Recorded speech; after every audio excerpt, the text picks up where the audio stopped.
Class 5 এর deer ছাত্রছাত্রী বন্ধুরা, আজকে আমরা একটা নতুন চ্যাপ্টার শুরু করতে যাচ্ছি। হ্যাঁ বন্ধুরা, তোমরা ভিডিও শুরুতে সেটা দেখে বুঝতে পারছো। চ্যাপ্টারটার নাম হচ্ছে ঘনবস্তু, অর্থাৎ এই সলিডটাকে নিয়ে আজকে আমরা কি করব, আলোচনা করব।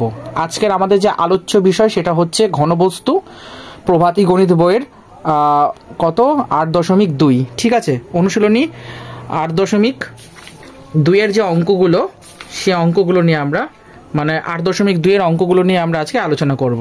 চলো বন্ধুরা, অঙ্কগুলোর সমাধান পরপর দেখে নিই। ঘনবস্তু অনুশীলনী 8.2। ঠিক আছে, 4 দাগ থেকে শুরু করছি। দেখো বন্ধুরা, আজকের এই ক্লাসটা খুব ইন্টারেস্টিং হবে এই কারণেই, কারণ আমি এই ঘনবস্তু চ্যাপ্টারটা তোমাদের ক্লাস 5 এর, ঠিক আছে বন্ধুরা, ঘনবস্তু চ্যাপ্টারটা আছে সেকেন্ড সামেটিভ টেস্টে। ঠিক আছে, তো আজকের এই ক্লাসটাতে আমি কি করব, এই ঘনবস্তু চ্যাপ্টারটা পুরোটা শেষ করে দেব, যাতে তোমাদের সেকেন্ড সামেটিভ টেস্টে আর কোনো রকম অসুবিধা না হয়। ঠিক আছে বন্ধুরা, চলো দেখে নেব প্রথম প্রশ্ন। চার দাগের 1 নম্বর প্রশ্নটা বলা রয়েছে, ঘনবস্তু কাকে বলে। আমি সুন্দর করে সাজিয়ে গুছিয়ে তোমাদের জন্য নোটসগুলোকে রিপ্রেজেন্ট করছি। ঠিক আছে বন্ধুরা, তোমরা সুন্দর করে এই নোটসগুলোকে খাতার মধ্যে ফেয়ার করে তারপর সেগুলোকে প্র্যাকটিস করবে। আশা করি ভালো রেজাল্ট তোমরা পাবে। যদি আজকের এই সেশনটা ভালো লাগে তাহলে অতি অবশ্যই একটা লাইক করে দিও। আর এরকমই প্রভাতী গণিত বইয়ের অনুশীলনীগুলোর প্রতিনিয়ত সমাধান পেতে চ্যানেলটাকে সাবস্ক্রাইব করো, পাশে থেকো এবং বন্ধুদেরকে বেশি বেশি করে শেয়ার করো, লাইক করো এবং কমেন্টে লাইকে ভরিয়ে দাও। ঠিক আছে বন্ধুরা, চলো বন্ধুরা, 1 নম্বর কোশ্চেন বলেছে ঘনবস্তু কাকে বলে। যেহেতু চ্যাপ্টারটা শুরু করছি ঘনবস্তু কাকে বলে মানে ঘনবস্তু, সেহেতু এই চ্যাপ্টারটার ইন্ট্রোডাকশন থাকবে না, এটা কিন্তু হতে পারে না। ঠিক আছে, তো প্রথম প্রশ্ন ঘনবস্তু চ্যাপ্টারের, ঘনবস্তু কাকে বলে। বলছে যে বস্তুর দৈর্ঘ্য, প্রস্থ ও উচ্চতা এই 3টি মাত্রা আছে তাকে ঘনবস্তু বলে। বস্তু যে স্থানটুকু জুড়ে থাকে সেই স্থানকে জ্যামিতিক ঘন বলে। ঠিক আছে, অর্থাৎ ঘনবস্তু মাত্রই কিন্তু তার দৈর্ঘ্য, প্রস্থ, উচ্চতা, আর এই 3টা মাত্রা, এই 3টেকে আমরা কি বলছি, মাত্রা বলছি। ঠিক আছে, আগে এইখান থেকে ভিতর থেকে কিন্তু প্রশ্ন তোমরা দেখতে পারবে, শূন্যস্থান বলো, সঠিক উত্তরে বলো যে ঘনবস্তুর ড্যাশটি মাত্রা, তার মানে উত্তরে বলতে হবে 3টি মাত্রা। ঠিক আছে, তো এইবার আমরা যেটুকুনি এখান থেকে বুঝলাম যে ঘনবস্তু মানেই কিন্তু এর দৈর্ঘ্য থাকবে, প্রস্থ থাকবে, আর কি থাকবে, উচ্চতা থাকবে। ঠিক আছে, শুধু এইটুকুনি থাকলেই কিন্তু হবে না, সেই সঙ্গে তাদেরকে কিন্তু কিছুটা স্থান দখল করে থাকতে হবে। ঠিক আছে, তবে কিন্তু তাদেরকে আমরা কি বলতে পারি, ঘনবস্তু বলতে পারি। এর পরের কোশ্চেন, আমরা তো এই চ্যাপ্টারটা জেনে নিলাম যে ইন্ট্রোডাকশনে যে ঘনবস্তুটা কি। এবার আমাদের এর পরের যেটা কাজ সেটা হচ্ছে ঘনবস্তু কয় প্রকার ও কি কি, মানে টাইপস অফ সলিড। ঠিক আছে, তো এইখানটাতে ঘনবস্তু 2 রকমের হচ্ছে, একটা সুষম ঘনবস্তু আর একটা বলা হচ্ছে অসম ঘনবস্তু। এবার সুষম ঘনবস্তু কোনগুলো, সুষম ঘনবস্তু হচ্ছে গিয়ে মানে গোটাটাকে বোঝাতে চাচ্ছে। ঠিক আছে, আর অসম মানে হচ্ছে অসম্পূর্ণ বা আস্ত জিনিসটা হবে না, সেটা কিন্তু অসম। যেমন পাথরের টুকরো, কাঁচ, তারপরে হচ্ছে গাছ। ঠিক আছে বন্ধুরা, এগুলোকে আমরা কিন্তু অসম ঘনবস্তুর উদাহরণ হিসেবে বলতে পারি। আর সুষম মানে হচ্ছে বই, তারপরে গোটায় ইট। ঠিক আছে, এরকম আমরা সব পুরো জিনিসগুলোকে কিন্তু কি করছি না, নিচ্ছি। তাহলে আমরা এইটুকুনি জানলাম যে ঘনবস্তু কয় প্রকার ও কি কি। ঘনবস্তু হচ্ছে 2 প্রকার, সুষম আর অসম ঘনবস্তু। আর ঘনবস্তু কাকে বলে সেটাও আমরা জানলাম, যে বস্তুর দৈর্ঘ্য থাকবে, প্রস্থ থাকবে, উচ্চতা থাকবে এবং তারা কিছুটা স্থান দখল করে থাকবে। ঠিক আছে, এদেরকে আমরা কি বলবো, ঘনবস্তু বলবো। এবার আমরা জানবো যে সুষম ঘনবস্তু আর এই অসম ঘনবস্তুটা কি জিনিস। ঠিক আছে, তো দেখো প্রথম 3 নম্বর কোশ্চেন হচ্ছে সুষম ও অসম ঘনবস্তু চিত্রসহ সংজ্ঞা লেখো। আমি চিত্রটা ড্র করলাম না, তোমরা বইয়ের ছবি কিংবা ভাঙা পাথরের টুকরো এই সমস্ত জিনিসপত্র কিন্তু তোমরা চাইলে ড্র করে দিতে পারো। চলো বন্ধুরা দেখে নেব সুষম ঘনবস্তু কাকে বলে। বলছে যে সকল ঘনবস্তু আকারে সামঞ্জস্য আছে তাকে সুষম ঘনবস্তু বলে। সামঞ্জস্য মানে হচ্ছে গিয়ে মানে কি বলবো, যে সকল ঘনবস্তুর আকারে সামঞ্জস্যপূর্ণ। ঠিক আছে, তাকে সুষম ঘনবস্তু বলছি। বাক্স, বই, বল, এরা কিন্তু প্রত্যেকেই কিন্তু মানে পূর্ণরূপে অবস্থান করছে। ঠিক আছে, মানে এখানে অসম্পূর্ণ কিন্তু কোনো ব্যাপার আসছে না, সেই জন্য এরা সুষম ঘনবস্তু। এবার অসম ঘনবস্তুগুলো কি বন্ধুরা, অসম ঘনবস্তু হচ্ছে যে সকল ঘনবস্তু আকারে সামঞ্জস্য নেই। ঠিক আছে, তাকে অসম ঘনবস্তু বলে। যেমন পাথরখণ্ড, ভাঙা ইট, গাছ, এইগুলোকে কিন্তু আমরা কি বলতে পারি না অসম ঘনবস্তু কিন্তু বলতে পারি।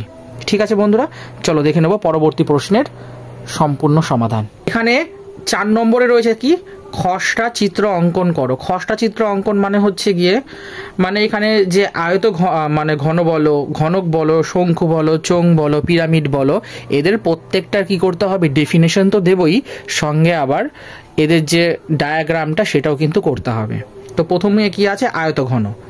ঠিক আছে, বলছে যে ঘনবস্তু 3 জোড়া সমান্তরাল আয়তকার সমতল দ্বারা বেষ্টিত এবং যার তলগুলি প্রত্যেকটি তার পাশের তলগুলির সাথে সমকোণে নত থাকে তাকে আয়তঘন বা সমকোণী চৌপাল বলে।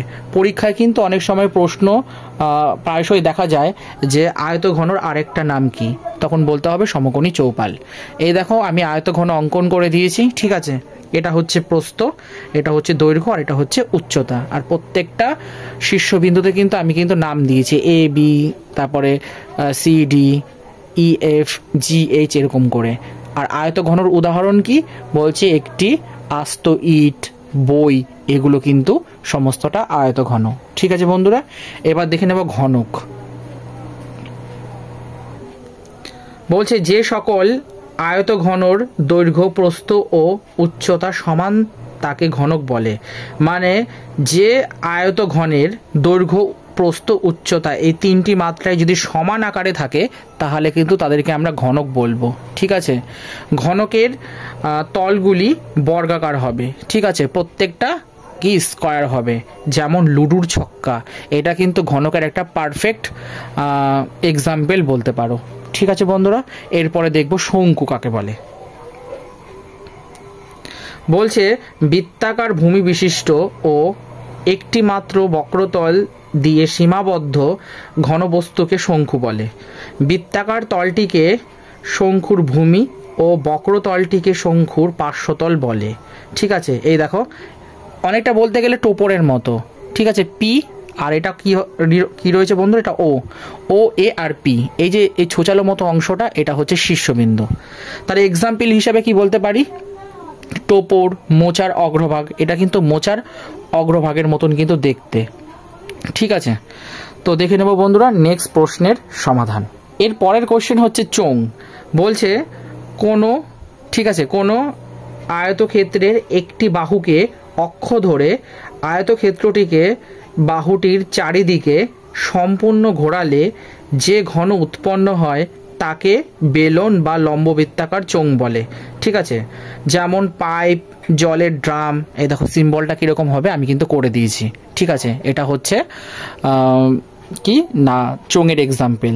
ঠিক আছে, তো এই লম্ববৃত্তাকার চোঙ না বলে কিন্তু অনেক সময় কিন্তু বেলনও মানে জিজ্ঞাসা করে যে বেলনের সংজ্ঞা দাও বা বেলন কি, তখন কিন্তু এই বেলন মানে যে হাওয়ায় উঠে সেই বেলন নয় কিন্তু। ঠিক আছে, ওটা বেলুন, আর এটা বেলন মানে হচ্ছে চোঙ। ঠিক আছে বন্ধুরা, চলো দেখে নেব পিরামিড কাকে বলে। বলছে যে ঘনবস্তু কয়েকটি সমতলের সমন্বয়ে গঠিত যার ভূমিতল একটি সমতলিক বহুভুজ হয় এবং পার্শ্বতলগুলি যদি একটি সাধারণ শীর্ষ বিশিষ্ট ত্রিভুজ সমূহ হয় তবে ওই ঘনবস্তুকে পিরামিড বলে, যেমন মিশরের পিরামিড। আর পিরামিডের ডায়াগ্রামটাও কিন্তু বন্ধুরা আমি কিন্তু করে দিয়েছি। ঠিক আছে, এবার অনেক সময় প্রশ্ন করে পিরামিডের যে ভূমি সংলগ্ন অঞ্চলটা, ঠিক আছে, সেটা কি ত্রিভুজাকারের? কখনোই না। ঠিক আছে, এটা কিন্তু স্কয়ার বা বর্গক্ষেত্র বা আয়তক্ষেত্র বা ঘনকের মতন কিন্তু। ঠিক আছে, এটা কিন্তু মাথায় রাখবে। চলো বন্ধুরা দেখে নেব কিছু অতিরিক্ত প্রশ্ন। অতিরিক্ত প্রশ্ন মানে হচ্ছে এই যে প্রভাতী গণিত বই, প্রভাতী গণিত বইয়ের দেখবে 4 দাগে এখানে 5টার মতন কিংবা 6টার মতন কোশ্চেন দেওয়া আছে, কিন্তু আমার মতে মনে হচ্ছে এই 5টা কিংবা 6টা কোশ্চেন করলেই কিন্তু এই ঘনবস্তু চ্যাপ্টারটা কিন্তু মানে ঘনবস্তু চ্যাপ্টারটার জন্য কিন্তু সাফিসিয়েন্ট হচ্ছে না। ঠিক আছে, এই চ্যাপ্টার থেকে আরও কিছু মোস্ট ইম্পর্টেন্ট কোশ্চেন আসে, তো আমি আমার পার্সোনালি মানে এক্সপিরিয়েন্স থেকে কিন্তু আমি কোশ্চেনগুলো তোমাদেরকে প্রোভাইড করছি। তোমরা প্রত্যেকটা কোশ্চেন বাড়িতে ভালো করে দেখবে আর আনসারগুলো বই থেকে খোঁজার চেষ্টা করবে। যদি এই প্রশ্নগুলো নিয়ে কারোর কোনো ডাউট বা অসুবিধা আসে তোমরা আমাকে কমেন্টে জানাবে, আমি না হয় নেক্সট ক্লাসে সেই অতিরিক্ত বা এক্সট্রা কোশ্চেনগুলোর আনসার নিয়ে তোমাদের সামনে হাজির হব। ঠিক আছে বন্ধুরা, চলো কোশ্চেনগুলো কি দেখে নেব। আমি আরেকটা কথা তোমাদেরকে বলতে চাইবো, এই 10-15 দিনের গ্যাপে তোমরা অতি অবশ্যই আমাকে ক্লাস 5-এর স্টুডেন্টরা অনেক কমেন্ট করেছো, তোমাদের অনেক অনেক চ্যাপ্টারে ডাউট হয়েছে। তো সেই কমেন্টগুলো প্রত্যেকটা ভিডিওতে খুঁজে খুঁজে দেখা তো আমার পক্ষে সম্ভব নয়। তাই আমার তরফ থেকে তোমাদেরকে রিকোয়েস্ট, আজকের এই ক্লাস ভিডিওটা তার নিচে তোমরা কমেন্ট করে জানাবে তোমাদের কোন কোন চ্যাপ্টারের বা কি কি প্রবলেম নিয়ে অসুবিধা হচ্ছে। ঠিক আছে বন্ধুরা, তো একটা ভিডিওর তলায় যদি থাকে বা কমেন্টে যদি থাকে সেগুলো আমি নিশ্চয়ই দেখে তার সলিউশন তোমাদের দেওয়ার চেষ্টা করব। তো আমার রিকোয়েস্ট, তোমরা অতি অবশ্যই আজকের এই ক্লাসের যে কমেন্ট সেখানে তোমরা জানাবে। ঠিক আছে বন্ধুরা, চলো অতিরিক্ত কোশ্চেনগুলো কি কি সেগুলো দেখে নেব। তো এখানে 1 নম্বর কোশ্চেন হচ্ছে সমকোণী চৌপাল ও ঘনকের মধ্যে পার্থক্য লেখো। এটা প্রায়শই কিন্তু প্রিভিয়াস ইয়ারের কোশ্চেন, যদি তোমরা ভালো করে অ্যানালিসিস করো তাহলে দেখতে পারবে সেখানে কিন্তু এই কোশ্চেনটা কিন্তু প্রায়শই দেখা যায়, একটা 3 মার্কসে দিয়ে দেয় যে সমকোণী চৌপাল ও ঘনকের মধ্যে পার্থক্য লেখো। তো প্রত্যেকটা ডেফিনেশন খুব ভালো করে তোমরা করবে। অনেক সময় সমকোণী চৌপালের সাথে দেখা গেল গোলকের দিয়ে দিল, কিংবা আয়তঘনের দিয়ে দিল, কিংবা মানে প্রত্যেক বা পিরামিডের দিয়ে দিল, এরকম করে অল্টার করে কিন্তু দিয়ে দিতে পারে। তাই ডেফিনেশনগুলো যদি ভালো করে না জানা থাকে, নোটস যদি ভালো না হয়, তাহলে কিন্তু মার্কস কিন্তু তোমরা অত ভালো পাবে না। ঠিক আছে, 2 নম্বর প্রশ্ন হচ্ছে গোলক কাকে বলে, উদাহরণ দাও। ঠিক আছে বন্ধুরা। আর 3 নম্বর প্রশ্ন হচ্ছে 2 তল বিশিষ্ট একটি ঘনবস্তুর নাম লেখো। 6 তল বিশিষ্ট একটি ঘনবস্তুর নাম লেখো। এই প্রশ্নগুলো আমি আমার ব্যাচের স্টুডেন্টদেরকেও করিয়েছি। তো ওদেরকে যখন আমি বললাম যে প্রশ্নগুলো করার জন্য, তো আমার মনে হলো তোমাদেরকে এই প্রশ্নগুলো একবার দিয়ে দিই। তো সেহেতু আমি তোমাদেরকে এই প্রশ্নগুলো ওদের থেকে নিয়ে তোমাদেরকে দিয়ে দিলাম। ঠিক আছে, ওদের যদিও এই চ্যাপ্টারটা কমপ্লিট হয়ে গেছে, তো তোমাদের হয়নি, তো সেই সুবাদে আমি তোমাদেরকে ভিডিও করে ক্লাসটি প্রোভাইড করে দিলাম। দেখে নেব নেক্সট কোশ্চেনের সমাধান। বন্ধুরা এখানে আরও কিছু নেক্সট কোশ্চেনের সমাধান দেখার আগে এখানে আরও কিছু কোশ্চেন দেখে নাও। প্রিজমের পার্শ্বতলগুলি কীরূপ হয়, তারপরে 2টি পিরামিডের উদাহরণ দাও, একটি চতুস্তলকের কয়টি তল হয়, তারপরে চিত্র অঙ্কন করো। শুধু চিত্র, ডেফিনেশন চাইনি কিন্তু, যেমন চতুস্থলক, তারপরে অর্ধগোলক। ঠিক আছে, এইগুলো। তারপরে 9 নম্বর প্রশ্ন ঘনবস্তুর বৈশিষ্ট্যগুলি লেখো। ঠিক আছে, এই 9টা প্রশ্ন ভেরি ভেরি ইম্পর্টেন্ট কোশ্চেন, এগুলো তোমরা অতি অবশ্যই কিন্তু একবার বাড়িতে স্টাডি করবে। ঠিক আছে, তো আমি আমার স্টুডেন্টদের করিয়ে দিয়েছি, তো তোমরা বাকি ছিল আমার মনে হলো এই কোশ্চেনগুলো দেওয়া উচিত, তাই আমি তোমাদেরকে প্রোভাইড করলাম। ঠিক আছে বন্ধুরা, চলো দেখে নেব। এবার 1 নম্বর দাগে শূন্য স্থান পূরণ করো, তোমাদের এই প্রভাতী গণিত বইয়ের অনুশীলনী 8.2 দাগের। ঠিক আছে, তো অনুশীলনীর 1 দাগে শূন্য স্থান পূরণ করতে কি বলেছে, ঘনবস্তু মাত্রই ড্যাশটি তল। যখন আমি ঘনবস্তু কাকে বলে পড়াচ্ছিলাম তখন কিন্তু বলেছি যে দৈর্ঘ্য, প্রস্থ, উচ্চতা, এই 3টা কিন্তু মাত্রা হয় ঘনবস্তুর। ঠিক আছে, তাহলে ঘনবস্তুর মাত্রা কটা, 3টে। ঠিক আছে, তো এখানে 3 হলো সঠিক উত্তর। এর পরের কোশ্চেন দেখো, একটি লুডুর ছক্কার তল সংখ্যা কটা হয়, 6টা হয়। ঠিক আছে, এবার এই এই তল সংখ্যা, শীর্ষবিন্দু সংখ্যা, তারপর প্রান্তিকী সংখ্যা, এগুলো নির্ণয় করার জন্য একটা শর্টকাট ট্রিক্স আছে। ঠিক আছে, সেই শর্টকাট ট্রিক্স কিংবা ফর্মুলা আমি তোমাদের নোটস আকারে ক্লাসের শেষে প্রোভাইড করে দেব, তোমরা অতি অবশ্যই একবার দেখে নেবে। ঠিক আছে, শঙ্কুর ভূমি বরাবর রেখা টানলে ড্যাশ পাওয়া যাবে, কি পাওয়া যাবে, বৃত্ত পাওয়া যাবে। এরপরে 4 নম্বরটা দেখো বন্ধুরা, ফুটবল হলো ড্যাশ আকৃতির ঘনবস্তু, গোলক আকৃতির ঘনবস্তু। তারপরে মিশরের যে পিরামিড দেখতে পাওয়া যায় তার ভূমি একটি চতুর্ভুজ। কিছুক্ষণ আগেই বলেছিলাম পিরামিডের যে ভূমি সংলগ্ন যে আকৃতিটা সেটা কিন্তু বৃত্ত নয়, চতুর্ভুজ হয়। ঠিক আছে, বর্গক্ষেত্র হয় কিংবা আয়তঘন হয়। তো যেহেতু তার 4টে বাহু, সেই জন্য এটা চতুর্ভুজ হলো। আশা করি বন্ধুরা বুঝতে পেরেছ। একটি আয়তঘনকের শীর্ষবিন্দু কটা হয়, 8টা হয়। ঠিক আছে, কিছু কিছু জিনিস তোমাদের মনে রাখতে হবে। তোমরা যদি মনে করো না আমরা এগুলো মনে করে লিখতে পারছি না বা ভুলে যাচ্ছি, তাহলে আমি যে ফর্মুলাগুলো তোমাদের প্রোভাইড করব সেগুলো তোমরা যদি একবার একটু মুখস্থ টাইপের মতন করে নাও, তাহলে কিন্তু তোমাদের এগুলো নিয়ে আর ঝকমারি বা অসুবিধা হবে না। ঠিক আছে বন্ধুরা, চলো নেক্সট কোশ্চেনের সমাধান। একটি অসম ঘনবস্তুর উদাহরণ হলো 1 টুকরো পাথর। ঠিক আছে, এটা কিন্তু সঠিক উত্তর হবে। তোমার জ্যামিতি বাক্সটি একটি ড্যাশ, কি হবে, আয়তঘন, কেন কি তার দৈর্ঘ্য, প্রস্থ, উচ্চতা রয়েছে। একটি ইটের তল সংখ্যা 6টি হবে। গোলকের তলটি ড্যাশ প্রকৃতির। গোলকের তল কি প্রকৃতির হয়, বক্রতল প্রকৃতির, সেই জন্য বক্রতল মানে হচ্ছে ওটা যে স্ট্রেট লাইন হবে না, এটা আমরা কনফার্ম। ঠিক আছে, এবার তোমাদের যদি কারো মনে প্রশ্ন জাগে যে বক্রতল কি, তাহলে তোমরা আমায় অতি অবশ্যই জানিও, আমি বক্রতল এর উপর তোমাদের একটি ক্লাস না হয় দিয়ে দেবো। ঠিক আছে বন্ধুরা, চলো 3 দাগ দেখে নেব, সত্য মিথ্যা যাচাই করো। বলছে প্রিজমের 1 নম্বর বলছে প্রিজমের ভূমি বৃত্তাকার, এটা পুরোটা মিথ্যা। ঠিক আছে, আমার যেমন একটু কাটাকাটি হয়েছে, কারণ আমি ট্রু ফলস লিখতে গিয়ে ঝামেলা হয়ে গেছিলো, তো আমি কেটে উপরে কারেকশন করে দিয়েছি। তারপরে বলেছে একটি বইয়ের 8টি পার্শ্বপ্রান্তিকই আছে, এটাও মিথ্যা। ঠিক আছে, কেন মিথ্যা তার জন্য ফর্মুলা আছে। ঠিক আছে, সেই ফর্মুলাটা একটু ওয়েট করো, তোমরা ক্লাসের শেষে সেই ফর্মুলাগুলো পেয়ে যাবে। লুডোর ছক্কার সবকটি তল সমান, এটা সত্য, কারণ আমরা যখন আয়তঘন পড়েছি বা লুডোর ছক্কার যে ডাইসটা আমরা দেখলাম, সেখানে কিন্তু আমি তোমাদের বলেছিলাম যে আয়তঘনের প্রত্যেকটা তল কিন্তু কি হয়, মানে বর্গাকার হয়, তো সেই জন্য প্রত্যেকটা তল কিন্তু সমান হবে। শঙ্কুর তলের সংখ্যা 3টি, এটা মিথ্যে। ঠিক আছে, ভাঙা কাচ একটি সুষম ঘনবস্তু কোনোদিনই হবে না, কারণ ভাঙা কাচ এটা অসম ঘনবস্তুর উদাহরণ, সুষম ঘনবস্তু নয়, সেই জন্য এটা মিথ্যে। পিরামিডের একটি মাত্র শীর্ষবিন্দু থাকে, এটা একদম মিথ্যা কথা,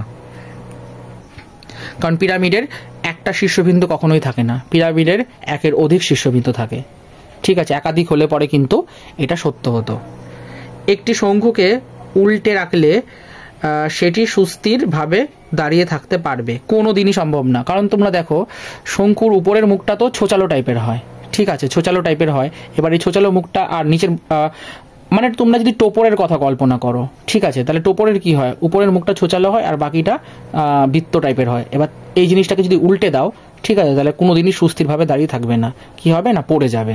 ঠিক আছে বন্ধুরা, তো এই জিনিসটা এখানে বলেছে। এরপরে বলেছে একটি নিরেট চোঙের 3টি তল, এটা সত্য। একটি নিরেট চোঙের কটি তল, 3টি তল। বলছে ঘনবস্তুর কোনো ভর নাও থাকতে পারে, এটা মিথ্যে। ঘনবস্তুর ভর থাকবে না, এটা কোনোদিন হতেই পারে না, আর ভর না থাকলে সে জায়গা স্থান করে বা দখল করে থাকবে কি করে। ঠিক আছে বন্ধুরা, তো 10 নম্বর কোশ্চেন হচ্ছে ঘনবস্তু মাত্রই তার আয়তন থাকবে, এটা সত্য। তার দৈর্ঘ্য প্রস্থ উচ্চতা মানে তার ভর থাকবে, আর ভর আসলে কিন্তু আয়তন তো আসবেই। ঠিক আছে বন্ধুরা, চলো দেখে নেব নেক্সট কোশ্চেনের সমাধান। 2 দাগে কি বলেছে, সঠিক উত্তরটি নির্বাচন করো। বলেছে মাঝখান থেকে কেটে নেওয়া একটি মোচার নিচের অংশটি যেরূপ আকৃতির হবে সেটা শঙ্কু। ঠিক আছে, কেন শঙ্কু হবে, মোচাটা যদি এরকম হয়, মানে কি বলবো, ফুলের মতো, তোমাদেরকে ঠিক করে বোঝাতেও পারছি না, মানে যদি এরকম হয় ফুলের মতন ছোচালো, তাহলে এই জিনিসটা যদি মাঝখান দিয়ে কেটে নিই, তাহলে দেখো এই পোর্শনটার এই পোর্শনটা, এটা কিন্তু একটা শঙ্কু ক্রিয়েট করলো। ঠিক আছে বন্ধুরা, আশা করি আমি তোমাদেরকে জিনিসটা বোঝাতে পেরেছি। তো দেখে নেব 2 নম্বর প্রশ্নটির সমাধান। বলেছে একটি ঘনকের ভূমি হবে বর্গক্ষেত্র। একটি নিরেট লম্ববৃত্তাকার চোঙের তল সংখ্যা কটা হয় বন্ধুরা, 3টি। এবার হচ্ছে আয়ত ঘনকের পার্শ্বপ্রান্তিকের সংখ্যা 12টা হবে। একটি চতুস্থলকের যে কটি শীর্ষবিন্দু থাকে তা হলো 4টি।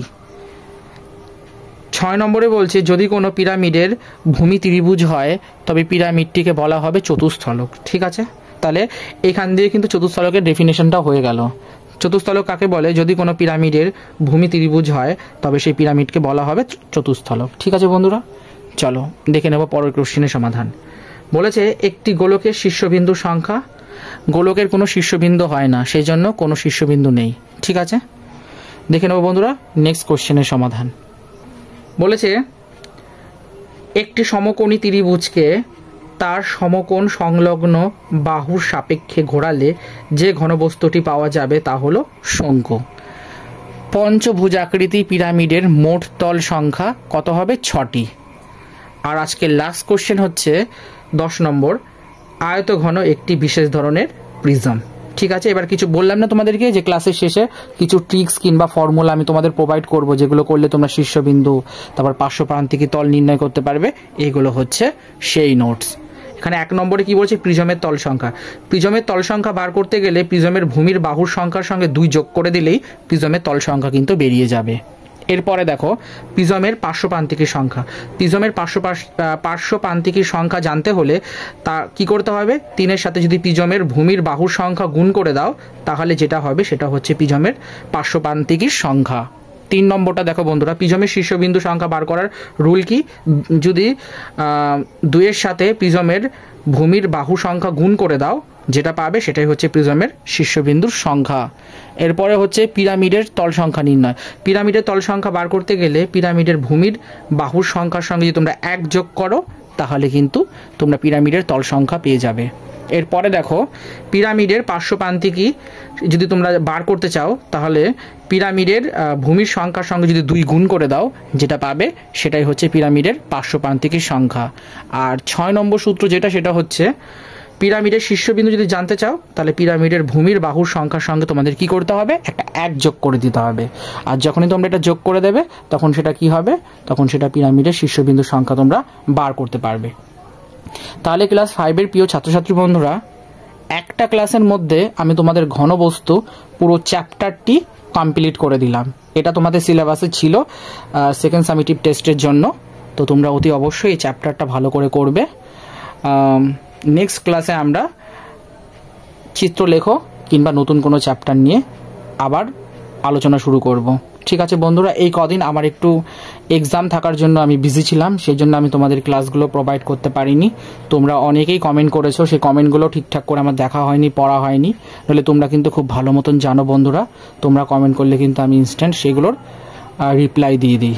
তো আমার তোমাদেরকে রিকোয়েস্ট, তোমরা যে যা কমেন্টগুলো আমাকে করেছিলে, সেই কমেন্টগুলো পুনরায় আজকের এই ক্লাসের নিচে কমেন্ট বক্সে অতি অবশ্যই জানাবে। তাহলে সেই মতো আমি আপকামিং তোমাদের সেশন প্রোভাইড করতে পারবো। তাহলে ক্লাস 5-এর প্রিয় ছাত্রছাত্রী বন্ধুরা, তাহলে আজকের মতো আমি এখানেই ক্লাসটা শেষ করলাম। যদি ক্লাসটা ভালো লাগে আর ক্লাসটা যদি ইম্পর্টেন্ট মনে হয়, তাহলে অতি অবশ্যই বন্ধুদেরকে বেশি বেশি করে শেয়ার করো। আর তোমাদেরকে অনেক অনেক থ্যাঙ্কস যে তোমরা এই চ্যানেলটাকে তোমাদের চ্যানেল মনে করে তোমরা দাঁড় করাচ্ছ, তুলে ধরছো।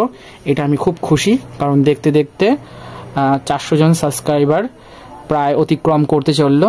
তো আমার আশা এরপর 500, এরপর 1000, এরকম করে তোমরা এই চ্যানেলটাকে জনপ্রিয় করে তুলবে। আর প্রভাতী গণিত বইয়ের শুরু থেকে শুরু করে শেষ পর্যন্ত আমি সব সময় তোমাদের সাথে আছি, থাকবো।